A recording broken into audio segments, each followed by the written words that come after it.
사람이 이렇게 있어요. 있지만 주님의 고난에 동참하는 존재들이 아니에요. 자꾸 잘못 생각하면 안 됩니다. 그래서 우리는 주님의 고난에 동참한다고 사순절에 자꾸 내 몸을 학대하고 막 이렇게 할 필요 없어요. 감사하고 찬양. 다만 이제 몸을 좀 성결하게 하시고, 말씀을 좀 읽고, 기도도 좀 하시고, 이 찬양 들으면서, 그래, 이런 찬양이, 기쁨의 찬양들이 사순절 기간이나 이런 기간, 정말 부르는 찬양이 맞다. 이런 생각을 해봅니다. 이거 갖고 연결하면서 좀 처음에 이렇게 들어가는 것들이 길어지면 안 되는데 이것도 하나의 메시지일 수 있다는 것들입니다. 지금 복잡한 법규적인 것을 해요. 참 설교하기도 어렵고 받기도 어려운 것입니다. 그런데 하는 이유가 있어요. 지난주에 연결해서 10계명 중에서 하위 사람에 관련된 그런 법에서 70여 개 이렇게 전체가 이렇게 나오는데 이게 이제 나중에 가면 내유기에서 더 연결이 되고 또 이런 연결이 민수기 신명기에서도 연결이 되고 이렇게 합니다. 이렇게 막 이런 부분들이 좀 나중에 볼 텐데 이런 것하고도 이렇게 좀 연결될 수도 있는 부분인데 저가 이제 기도하면서 일반 사명이 참 저한테 어떻게 더 열리실지 이렇게 모르겠지만 상당히 사명자들을 세우고 오는 그런 것들 속에서 영적인 전투가 굉장히 강하다는 것들이 지금 옵니다. 그래서 이제 그런 사명이 일반 목회 사명 저는 그냥 담대히 성경이나 가르치기를 원하면서 섰는데 주님께서는 또 그런 것들이 아닌 것 같아요.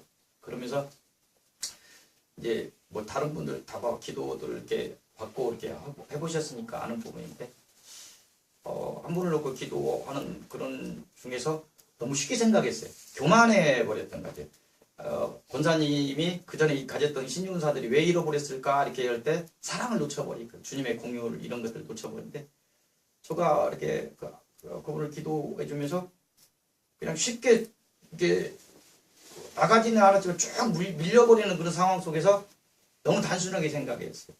금방 또 이렇게 아무 때나 오시면 해주면 이제 해결이 되겠다 이렇게 그런 생각 속에서 주님이 뭘 느끼게 하셨냐면 그분의 고통을 내가 온전히 다 받게 하셨어요.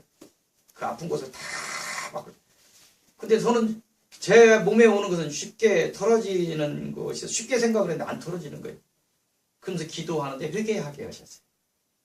이제 그분의 아픈 곳을 절실하게 느끼게 하면서 한 영혼이 천하보다 귀하다는 그 뜻을 이해하면서 병 하나 영적인 거 하나 털어내는 것이 문제가 아니고 그 영혼이 귀하다는 거, 그 영혼 구원을 위해서 밤새도록 영혼 구원을 위해서 기도하게 하시고 내 안에 있던 걸 털어내는 거 안 털어지던데 그분을 위해서 이렇게 기도하면서 그것이 나의 신경 쓰지 않고 그 영적인 것을 시공을 초월해서 기도해 주는 과정에서 그게 털어지는 것들이 좀 쉽게 느꼈어요. 다 완전하진 않은데 많은 회개를 하기 정말 중요한 것이 영이 좀 있건 병이 좀 있건 하나님 나라 들어가는 것이 중요한 영혼 구원이 중요하다. 하나님께서 그 부분을 내가 한다고 생각하는 교만이 하나님께서 들어오시면 성령이 조그만 빗줄기가 왔을 때도 대회개가 터지면서 다 해결할 수도 있는 부분이 되는데 하나님께서 하시는 부분을 그래서 철저하게 이 말씀을 들은 메시지를 주는 이유가 있을 거예요. 듣는 귀가 열리면서 내가 왜 그런 은사가 지금 다 발동이 안 될까? 사랑을 놓쳐. 한 영혼을 위해서 정말 날새가면서 그 영혼 구원을 위해서 기도하는가. 이런 부분을 해서 많은 생각이 있는 주일이었습니다. 많은 회개의 시간들을 갖게 하는 그런 것들을 많은 깨달음을 갖게 하는 그런 것들입니다.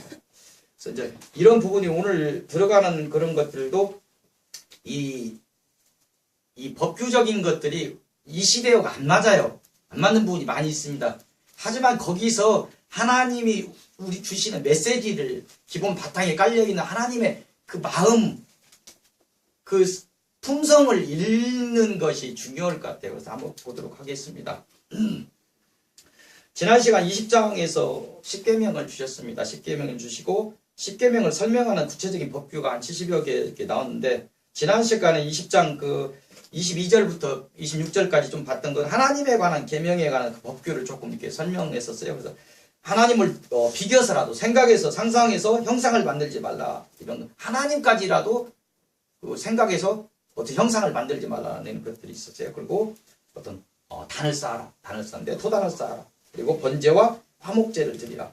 그리고 하나님의 이름을 정말 주님 오시는 그날까지 이렇게 하나님의 이름을 기념하라. 이런 말씀이 있었습니다. 이거에 대한 것은 그 지난 시간에 설교도를 묵상하시고 또 우리 서익교회 들어가셔서 한 번씩 들어보시고 이렇게 하시기 바랍니다.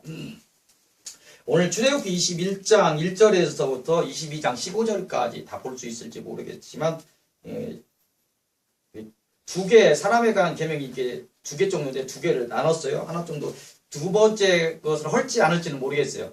너무 이제 이런 은혜가 안 될 수도 있는 부분이 돼가지고 이런 부분에서 오늘 은혜가 된다면 이제 나갈 수도 있고 그래서 이제 22장 15절까지 사람에 관한 그 계명을 구체적으로 예를 들어 설명하는데 1차적으로 무엇을 하면 종에 관한 법, 종에 관한 법하고 폭행이나 이런 것에서 사형에 해당되는 그 죄가 뭔가 그리고 손해배상 이런 것들에 관해서 이렇게 좀 이렇게 나오고 있습니다. 그래서 이런 법을 이렇게 쭉 보면서 말씀하시는 중요한 하나님의 마음을 읽으라는 거예요.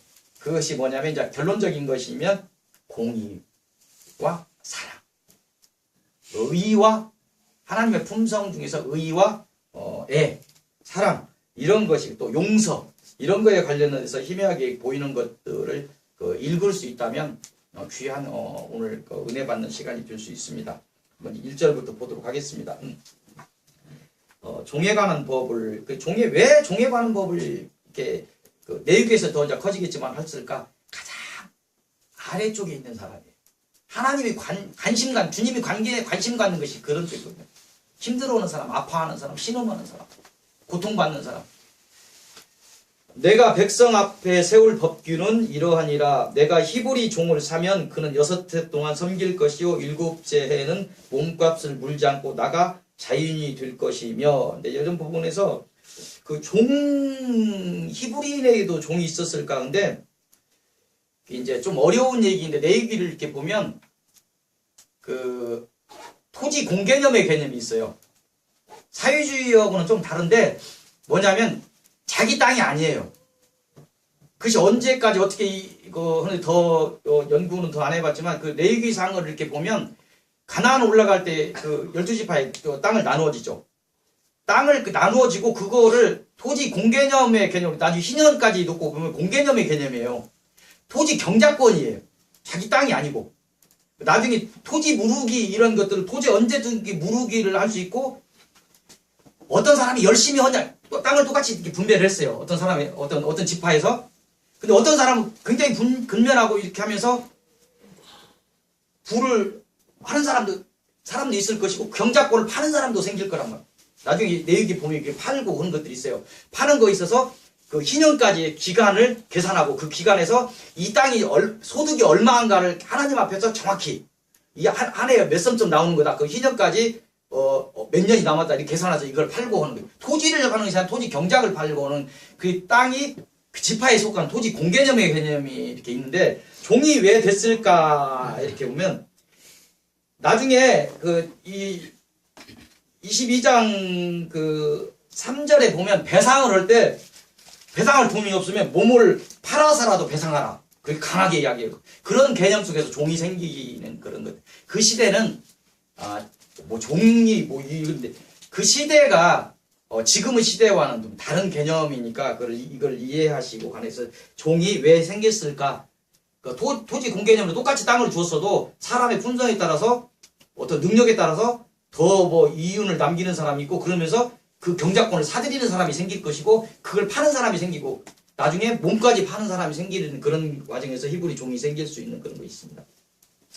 만일 이게 7째 되면 몸값을 물지 않고 자유인이 될 것이라 이렇게 했는데 나중에 자유인이 계속 희년까지 7번이 됐는데도 자유인이 못 됐을 때는 강제적으로 이렇게 원상복귀시키는 거예요.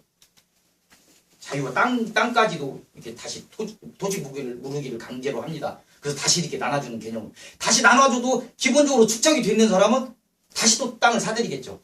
예, 이게 악순환되는 것이긴 한데 상당히 그 뜻이 있습니다. 만일 그가 단신으로 3절입니다. 왔으면 단신으로 나갈 것이요 장가 들었으면 그 안에도 그와 함께 나가려니. 이 종이 지금 왜 뭐 종 얘기를 올 건데 이걸 이게 히브리의 이 종의 법을 얘기할 때 왜 이방 쪽의 종은 타고 있는 낙타하거나 말보다도 못한 존재. 이걸 알아야 돼요. 만약에 사막에 가면서 물이 조금 있는데 그럼 주인이 마시고 다음에 종을 먹이는 것이 아니라 낙타나 말을 먹이죠. 타고 가야 되니까. 마지막 순간이 오면. 그럼 동물보다 못한 존재가 종일 수 있는 것이죠. 그 종에 대해서 지금 얘기를 하고 있는 것이니까 지금으로 얘기하는 것이 아니라 그걸로 볼 때 굉장히 어떤 기본적인 인권을 지금 얘기를 하고 있는, 인권이 아닌 것 같은데 그 시대로 보면 인권을 얘기하고 있는 것입니다. 6년째, 7채째 될 때 자윤이 되는 것을 얘기하는 것입니다.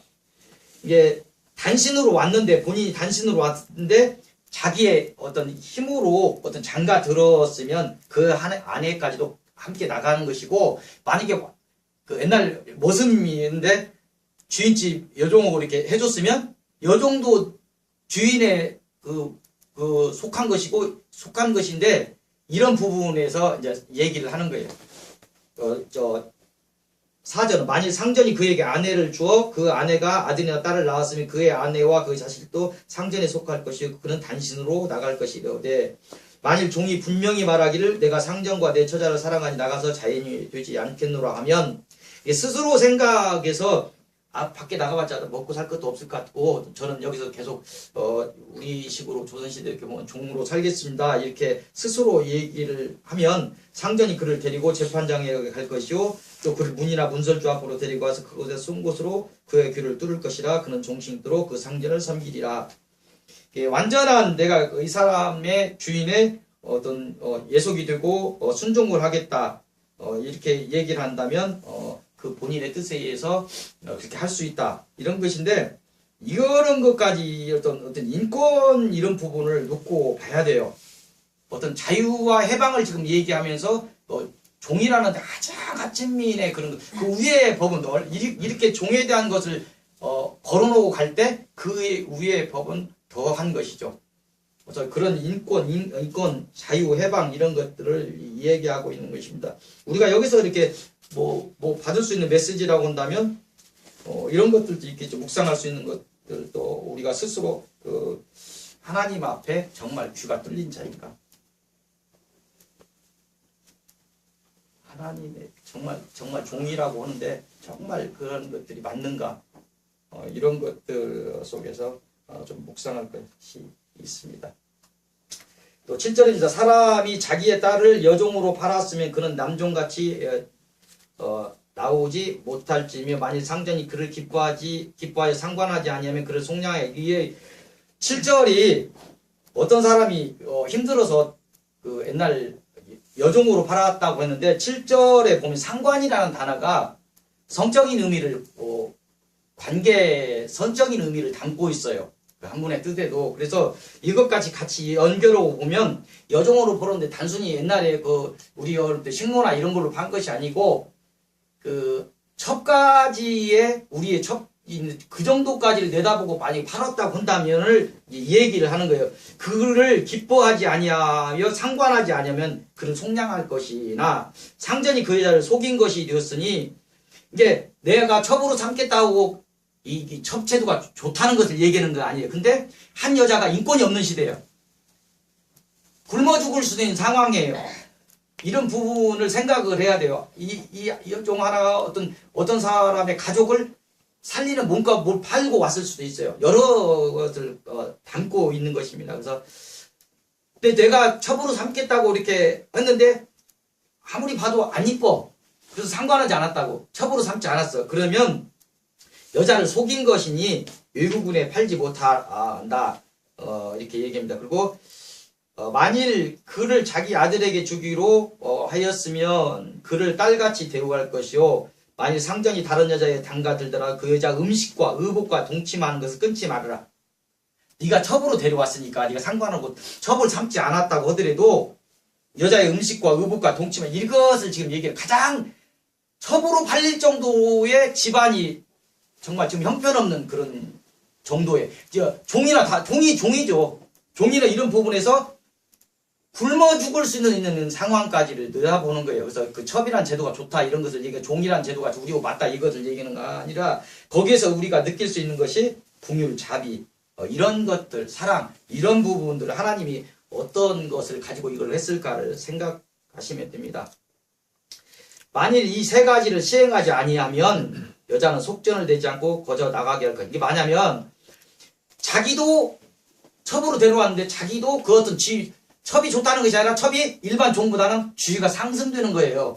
그 상승하는 주의를 주지 못하든지 자기 아들에게 주어 딸 같은 그런 것도 하지 않든지 그렇지 않으면 여자의 어떤 음식과 의복을 첩에 주는 수준으로 해주든지 세 가지의 그를 시행하지 안 했다고 한다면 너는 의무를 당한 것이 아니니까 나가게 하라. 아무리 돈을 받고 샀어도 나가게 하라. 이런 것입니다. 그래서 지금 우리의 의식구조로 이해될 수 있는 부분은 아니죠. 그러나 이 시대 종이 짐승마도 못한 대우를 받는 그런 시기다. 그 시대 정신으로 한번 이해를 한다면 하나님이 어떤 긍휼과 하나님의 자비, 사랑을 함축하고 있는가 그런 밥인가를 우리가 이런 것들이 뭐냐 그 메시지를 우리가 하나님의 그 품성을 우리가 이렇게 볼 수 있었으면 좋겠습니다. 사형에 해당하는 그 폭행에 관한 것들이 12절부터 나옵니다. 사형죄에 사람을 그냥 죽였다는 것이 아니고요. 죽였다고 어떤 거예요. 자꾸 이게 우발적인가 고의성인가를 자꾸 얘기를 하고 있거든요. 여기 법에서 그런 부분에서 이게 우발적 지금 법으로 봐도 손색이 없는 법이에요. 이런 부분에서. 그래서 사람을 죽인 자는 반드시 죽여.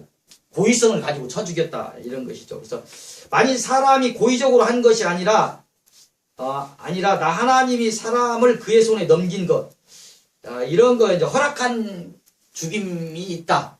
지금은 아니지만 지금 목회자 이거 어떤 사람 죽이라 이렇게 그런 것은 아닌데 하나님의 신성의 정치를 하고 있는 것 속에서 어떤 이렇게 보면 그런 부분이 있습니다. 하나님이 허락하신 그런 죽음들이 있어요. 그래서 내가 하나님이 사람을 그의 손에 넘긴 것이면 내가 그를 위하여 한 곳을 정하리니 정말 너무 억울해서 그리고 이제 또 우발적인 그런 거에서 한 곳을 정하려니 사람이 그리로 도망할 것이라 이제 여기서 보는 한 곳이라고 한다면 그 14절로 보면 제단이에요. 제단. 제사장이 있는 제단이고 이것이 나중에 좀 더 가면 도피성이라는 제도가 생깁니다. 도피성 제도 민수기 35장, 신명기 4장, 여호수아 20장 이렇게 보면 도피성 이렇게 제도가 나오는데 여기서 얘기하는 곳은 제단인 것 같아요. 내 제단. 그래서 한 곳을 정하려니 그 사람이 그리로 도망할 것이며 사람이 그의 이웃을 고의로 죽였으면 이게 고의로 죽인 것이 아니고 우발적인 것이면 만약 그 제단으로 숨는다 하면 제사장은 숨겨줘야 됩니다. 그리고 그곳에는 아무리 내가 나오고 관련된 사람이 죽거나 했어도 거기까지 가면 안 된다. 하나님이 그런 것이라고 한다면 하나님께서 도우심을 주겠다는 어떤 의지를 얘기하고 싶다. 만일 그 이웃을 고의로 죽였다고 한다면 그 제단에서라도 끌어내서 죽여라. 이렇게 얘기를 하는 거예요. 그리고 자기 아버지나 어머니를 치는 자는 반드시 죽일지니라 이렇게 얘기합니다. 지금도 가중되죠. 존속살인에 대해서는 가중됩니다. 사람을 납치한 자가 그 사람을 팔았든지 자기 수하에 두었든지 그를 반드시 죽일 납치죄. 지금에도 상당히 이해될 수 있는 것입니다.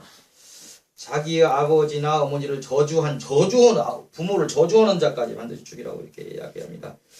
근데 이런 것을 보면서 이렇게 사형죄를 할 때 무엇을 하나님의 뜻이냐면 이 범죄 예방에 관련돼 있어요. 범죄를 예방했으면 그래서 노예로 살다가 나온 사람들이 어떤 법도 없고 이집트에서 가장 하층민으로 살던 그런 사람들이 제대로 배웠을 리도 없고 계속 노동이나 이런 것들 속에서 그리고 우상숭배 이런 것만 바라보고 자라던 그런 사람들이니까 그리고 이런 부분에서 범죄 예방과 어떤 선한 사람 예방의 목적이 있다면, 그리고 선한 어떤 영혼, 어떤 환경을 보호하기 위해서 어떤 목적이 있다. 이 정도로 이렇게 보시면 되겠습니다. 18절 또 손해배상에 관련된 것들이 나옵니다. 사람이 서로 싸우다가 하나가 돌이나 주먹으로 그 상대방을 쳤으나, 이렇게 돌이나 주먹이라고 한다면 뭐죠? 주변에 흔한 것이죠. 주먹이 내가 가지고 있는 거예요. 그러면 이게 뭐예요? 우발적인 것이라는 거예요. 고의성이 아니고. 지금 법으로 보도 고의성을 얘기할 때 뭐죠? 칼을 계획해서 사가지고 갔느냐, 그 집에 있던 걸 사용했느냐에 따라서 달라지죠. 이런 부분들을 얘기합니다. 상당히 이게, 우리 현대의 법으로 봐도 상당히 상위의 법인 것 같아요. 상당히 그렇습니다. 그의 상대방을 쳤으나 그가 죽지 아니었고 자리에도 바로 죽지 않았다. 이게 우발적이고 그가 막 죽이려고 때린 것이 아니다. 바로 그 자리에서 죽었느냐? 자리에 누웠다가 이게 19절 지팡이를 짚고 일어나 걸으면 그를 친 자가 형벌을 면하는데 그간의 손해를 배상하고 완치하게 하라. 바로 죽지 않고 들어 누웠다가 뭐 이렇게 지팡이를 짚고 이렇게 하면서 이렇게 한다면 우발적인 것 같고 정말 죽이려는 뜻이 없었던 것 같은데, 그래도 손해를 배상해라. 그 완치될까지 해라. 이런 법을 이야기하고 있습니다.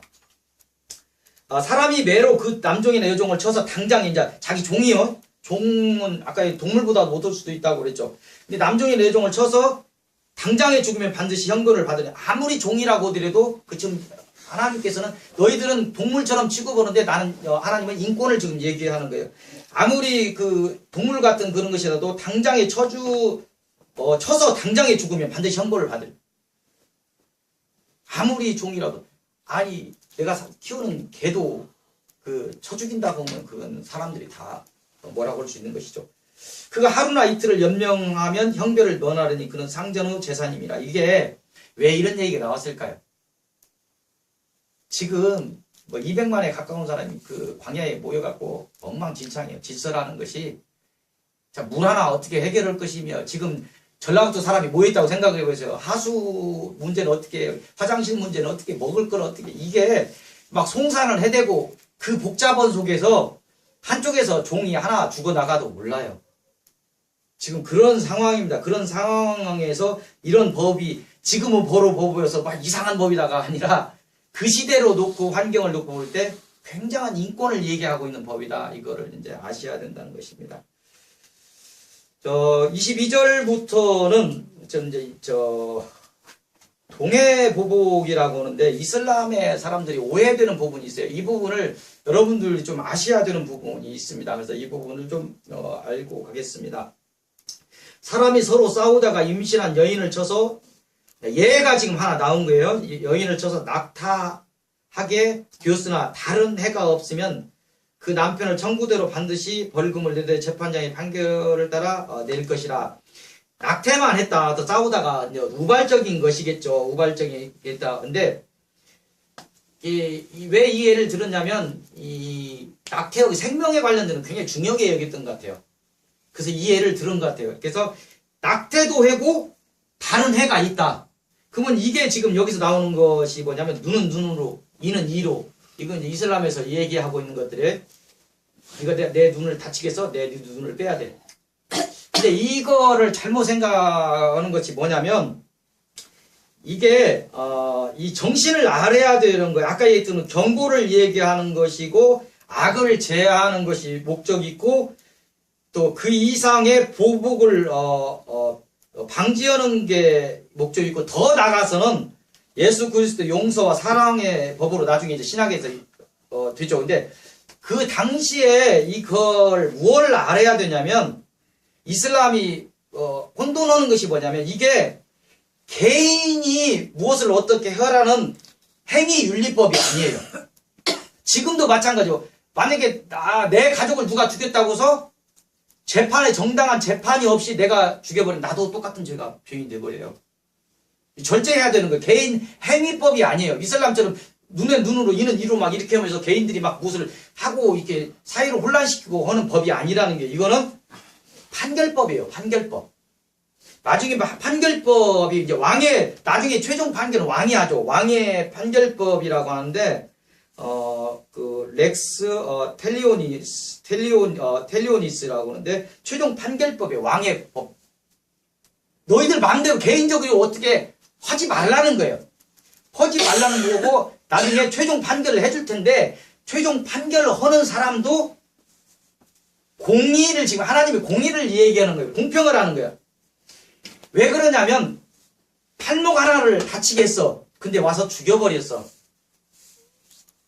판결을 하더라도 그 이상의 팔목 이상의 뭐 배상을 하건 뭘 그 이상의 그걸 적절하게 하라는 거예요.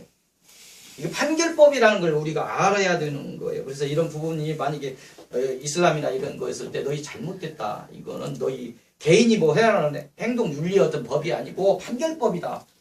아니 누가 내 가족을 죽였다고 나 똑같이 죽이면 똑같이 살인죄에 나도 들어가야 되는 거예요. 그걸 재판에 의해서 그걸 하게 해야지. 그렇게 되면 이 사회의 질서가 완전히 엉망이 돼버리는 것이죠.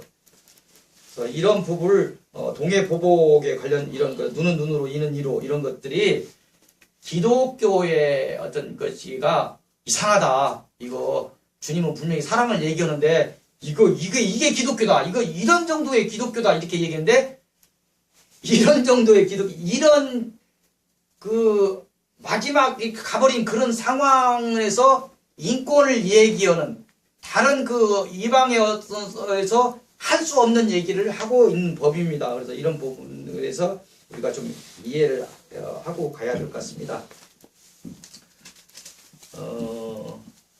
26절 보겠습니다. 사람이 그 남종이나 한 눈이나 여종 한 눈을 쳐서 상하게 하면 그 눈에 대한 보상으로 그를 놓아줄 것이며 이렇게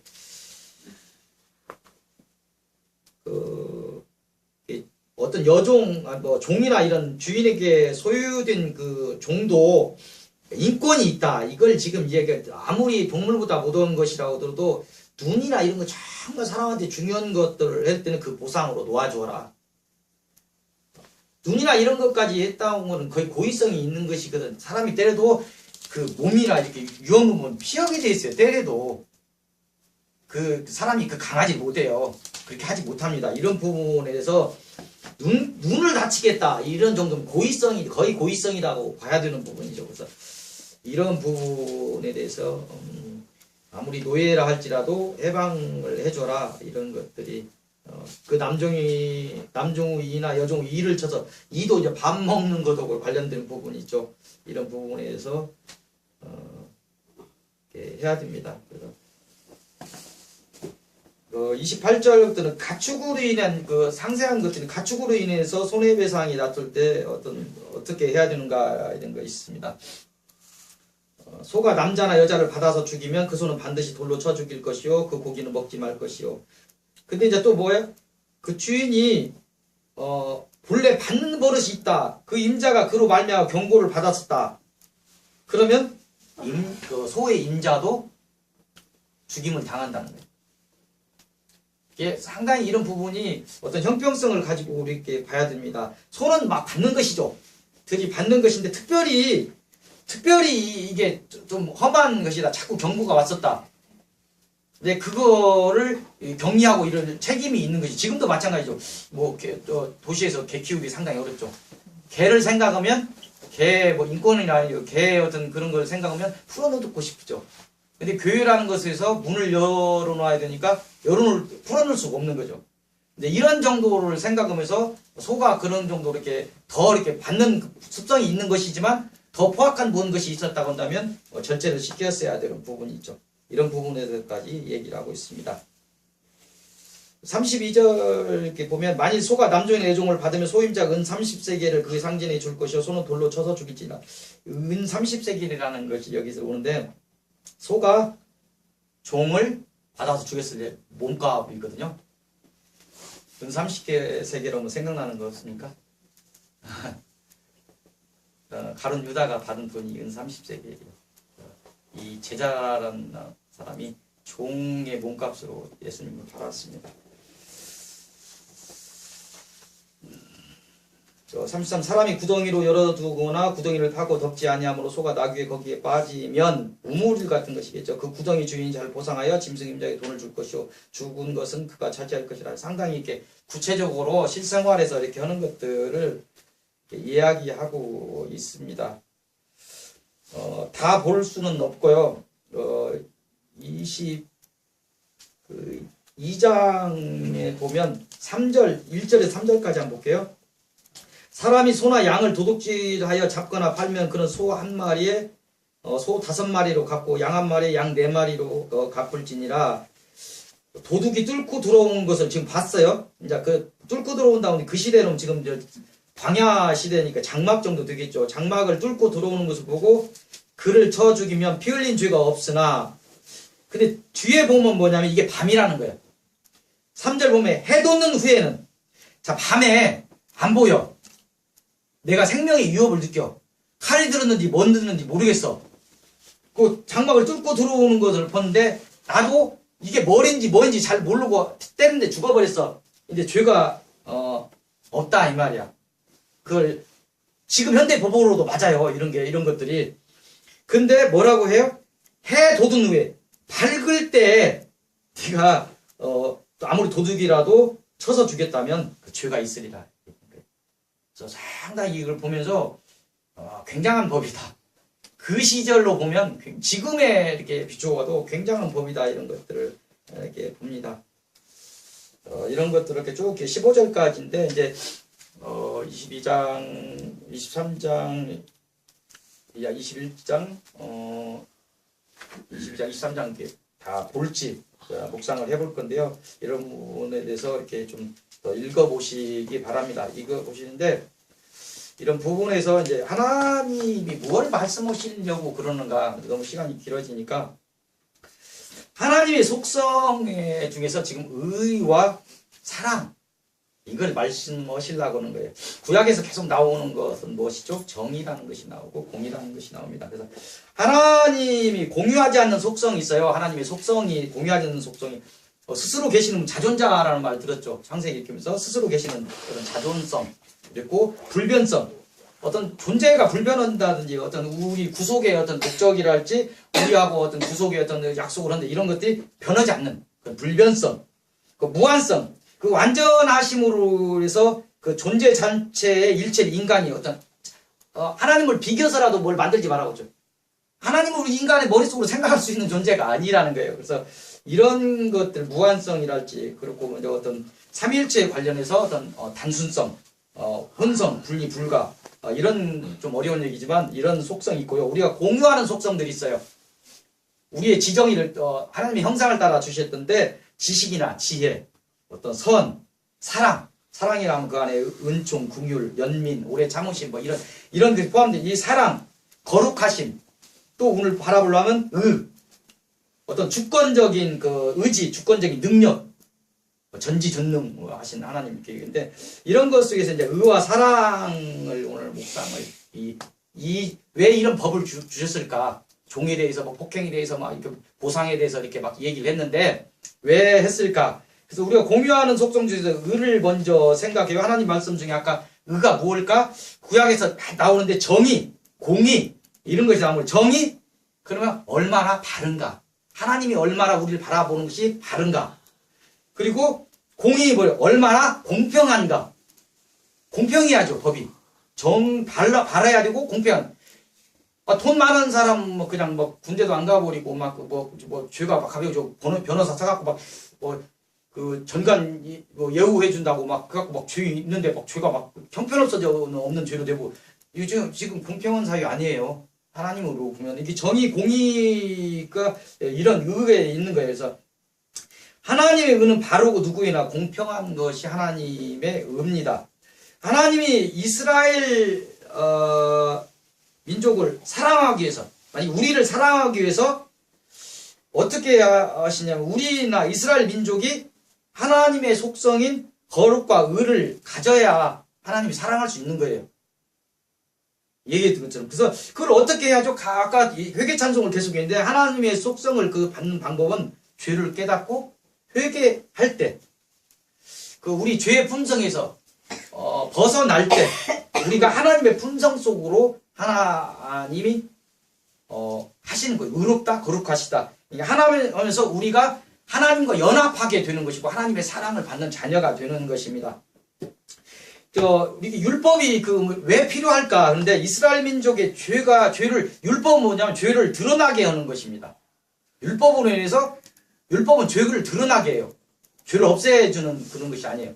그래서 율법이 없는 죄를 드러냈다는 것이 아니고 율법이 있음으로 인해서 깨닫지 못했던 죄들이 깨달아지고 드러난다는 거예요. 율법이 없으면 죄가 아닌 거예요. 법이 있기 때문에 보통 법규를 말하자면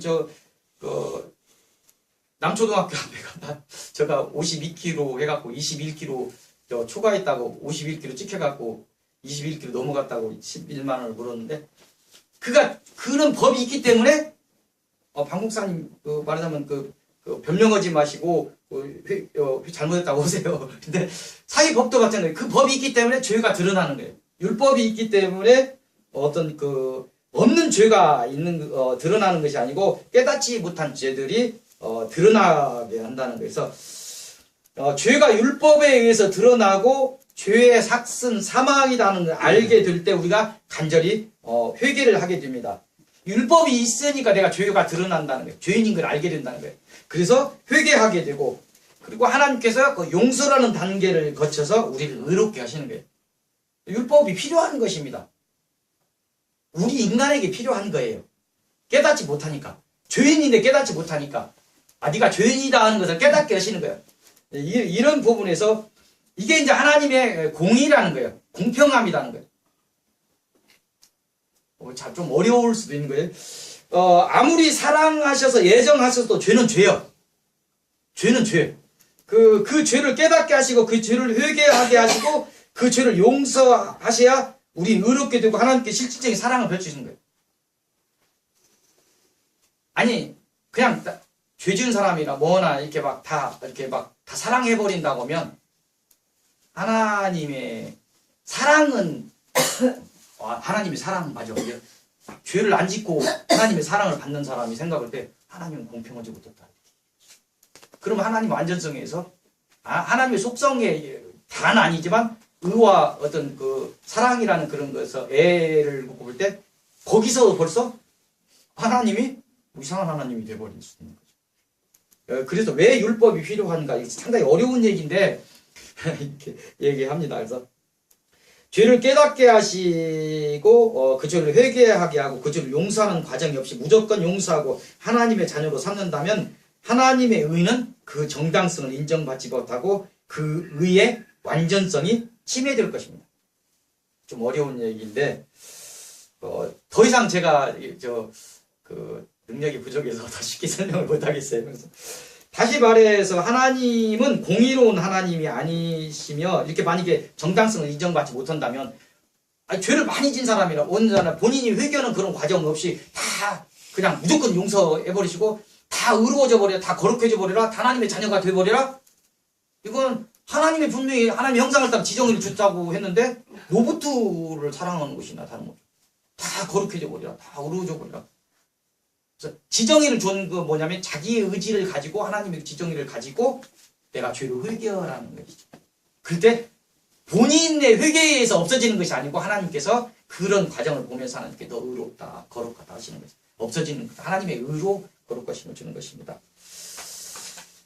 하나님의 의는 우리를 위해 율법을 주심이고 하나님의 사랑은 그 율법으로 인해 드러난 죄를 자신의 의로 십자가에 구속의 고난으로 용서하시고 온전히 의롭게 하시는 거예요.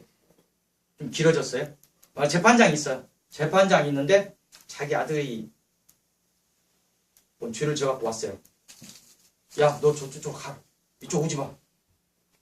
이렇게 오면 이게 뭔가 달라지죠. 죄는 죄예요. 공의, 어떤 의로운 걸, 죄를 판결을 하고 이런 부분에서 정당하게 다른 사람하고 다른 자식이나 재판관의 자식이나 똑같이 그걸 판결을 하고 내가 가서 그 판결을 한 다음에 가서 그 손을 잡아주고 왜 그러냐. 아빠는 용서할 수 있다. 그리고 뭐 어떤 벌금형으로 떨어졌다면 벌금을 아빠가 물어주고 그 자식을 품어주고 기도하고 이게 사랑이죠. 이걸 얘기하는 거예요. 하나님의 은은 우리를 위해 율법을 주시고 하나님의 사랑은 그 율법으로 드러난 죄를 자신의 의로 십자가의 구속으로 직접 고난으로 용서하시고 온전히 의롭게 하시는 거예요. 이게 주님의 사랑이라는 거예요. 그래서 완전한 사랑이 되는 거예요. 그래서 정의, 공의를 이게 구약의 이렇게 관통에서 보면 하나님은 바르고 공평하신 하나님, 즉 정의와 공의의 하나님이 드러나는데 사랑이 잘 안 보이죠. 근데 그걸 잘 보면 그래서 오늘 이 법규를 보면서 그걸 느끼라는 거예요. 이 시대에 맞지 않는 종이 나오고 막